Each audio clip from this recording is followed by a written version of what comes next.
Bang, delok. Wes,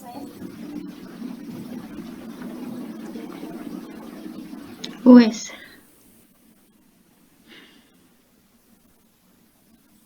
Assalamualaikum warahmatullahi wabarakatuh. Waalaikumsalam warahmatullahi wabarakatuh. Warahmatullahi wabarakatuh. Bagaimana kabar kalian hari ini? Baik, Bu. Baik, Bu. Baik, Bu. Ya, alhamdulillah kalau baik-baik saja. Alhamdulillah kita dapat bersua kembali pada pertemuan kali ini di masa daring. Ini saya harap minat dan semangat belajar kalian tidak turun ya. Tetap patuhi protokol kesehatan, lalu memakai masker, bila berpergian keluar atau sesudah melakukan aktivitas di luar lainnya, tidak lupa mencuci tangan. Tahu sendiri bahwa sehat itu mahal ya sekarang. Sebelum kita mulai pembelajaran dan masuk materi pada hari ini, alangkah baiknya jika kita berdoa terlebih dahulu. Doa akan dipimpin oleh Anggi. Baiklah teman-teman, marilah kita awali pagi hari ini dengan membaca doa terlebih dahulu. Berdoa mulai. Berdoa selesai. Kemudian Ibu akan absen kehadirannya terlebih dahulu ya, siapa yang hadir. Nursalin Ahmad, Hadir, Bu. Anggi Noyanti, Hadir, Bu. Dinda Ayu, Hadir, Bu. Safira Aryesta, Hadir, Bu. Anigia Toha. Hadir, Bu. Baik, di kelas ini semua siswanya rajin-rajin ya, kalian harus pertahankan kehadirannya. Langsung saja, minggu lalu, pertemuan kali ini kita akan membahas mengenai definisi ketahanan pangan dan komponen juga faktor-faktor ketahanan pangan. Dimana dengan KD 3.4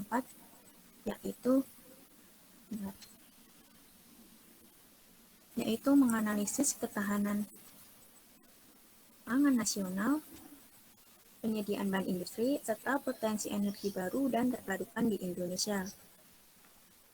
Kemudian tujuan pembelajarannya yaitu menganalisis C4 dan juga menganalisis C4 yaitu pengertian ketahanan pangan dengan menyimak penjelasan dari guru melalui diskusi.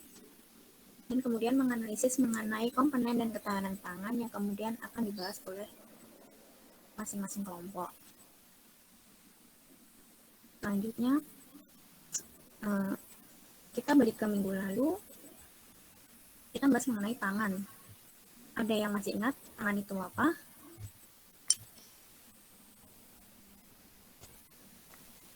Halo? Ada yang tahu pangan itu apa? Iya Bu, saya ingin menjawab. Pangan adalah segala sesuatu yang berasal dari alam yang dapat dikonsumsi oleh manusia, Bu. Ya, benar yang dijelaskan oleh Satra tadi udah bagus ya. Di mana pangan merupakan kebutuhan dasar manusia dan memiliki peran yang penting dalam pembangunan kualitas sumber daya manusia. Oleh karena itu, ketersediaan pangan menjadi hal yang cukup penting dalam pemenuhan kebutuhan dasar manusia tersebut.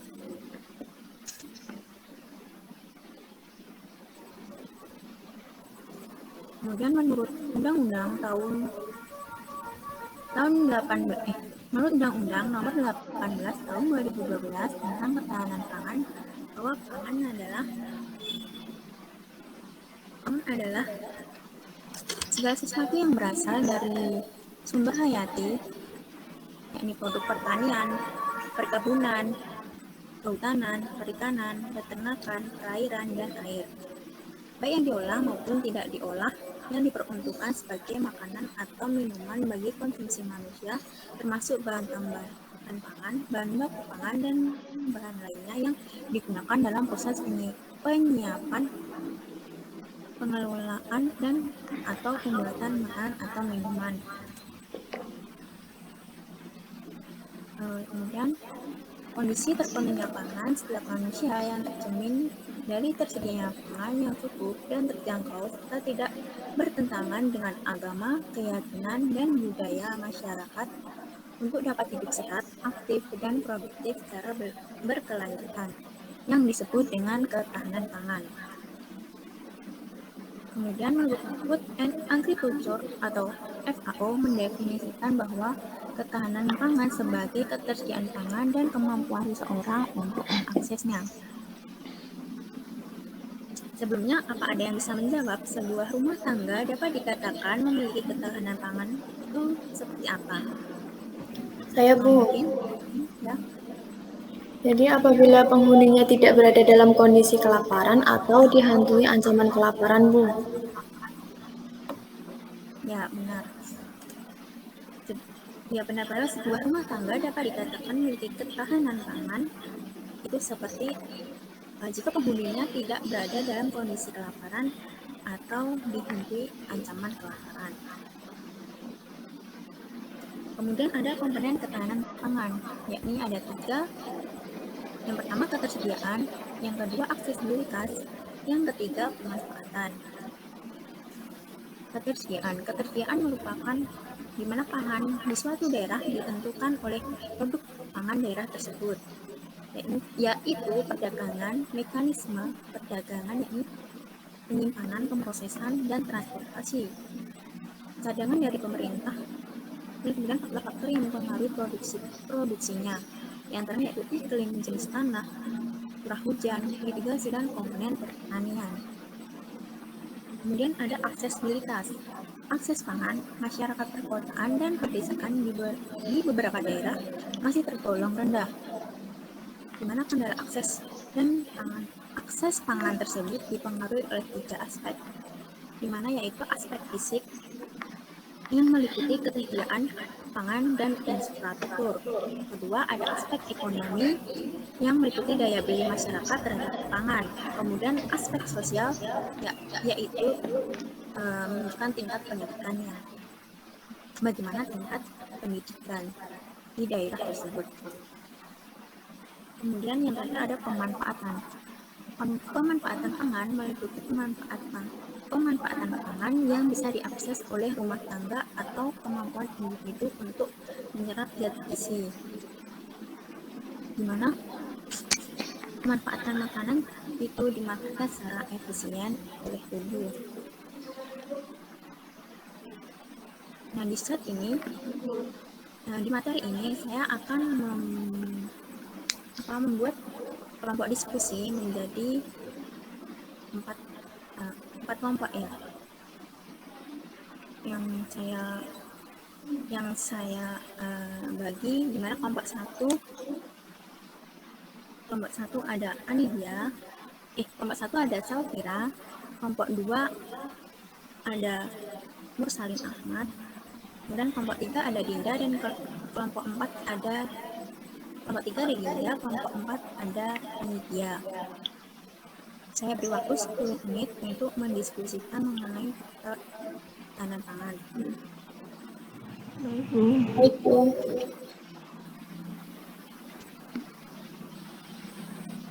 Sudah?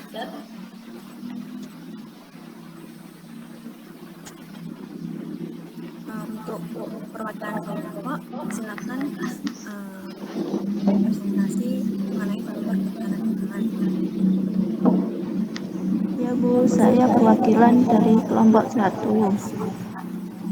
Ini mempresentasikan hasil diskusi kami, yaitu lahan merupakan faktor penting dalam penyediaan sumber pangan, terutama yang terkait sumber pangan hasil budidaya pertanian dan perkebunan.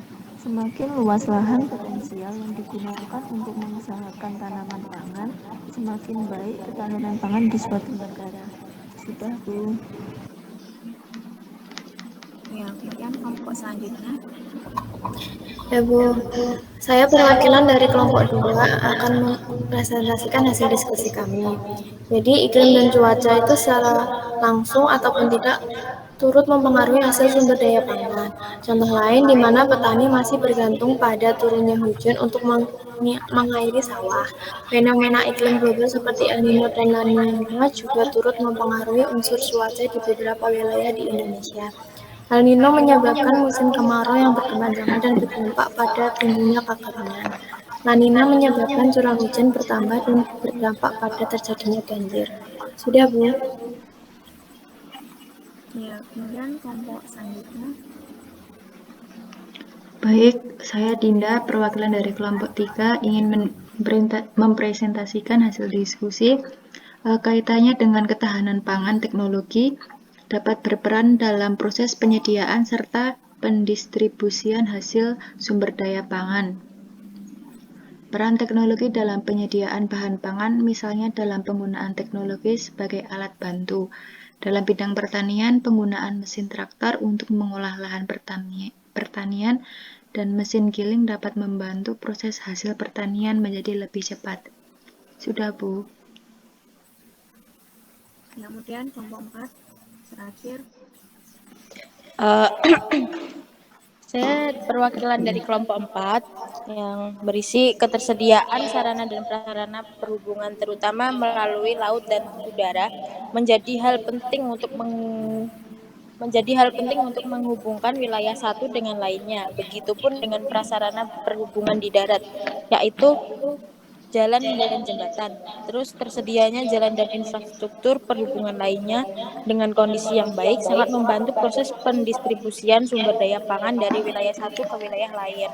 Hal ini akan meningkatkan kualitas ketahanan pangan baik secara lokal maupun nasional, Bu.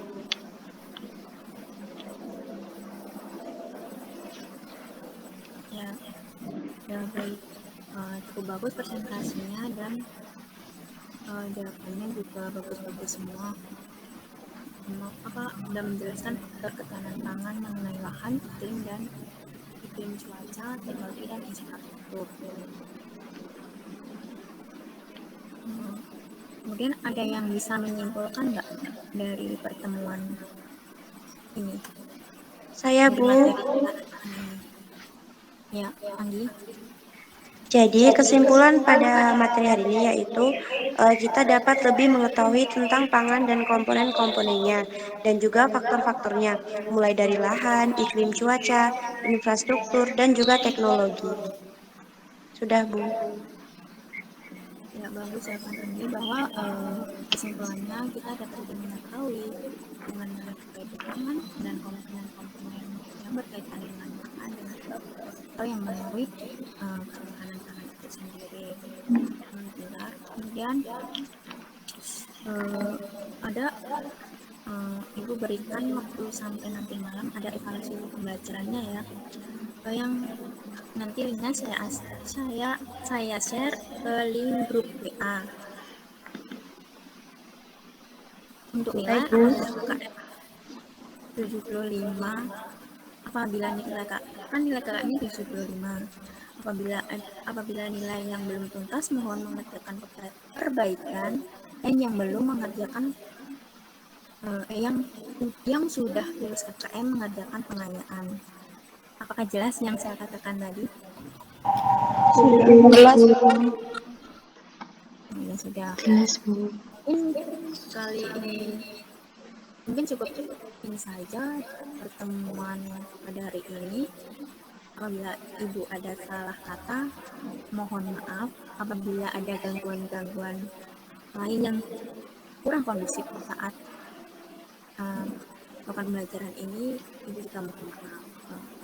Sekian, terima kasih. Wassalamualaikum warahmatullahi wabarakatuh. Waalaikumsalam warahmatullahi wabarakatuh. Terima kasih, Bu. Terima kasih, Bu.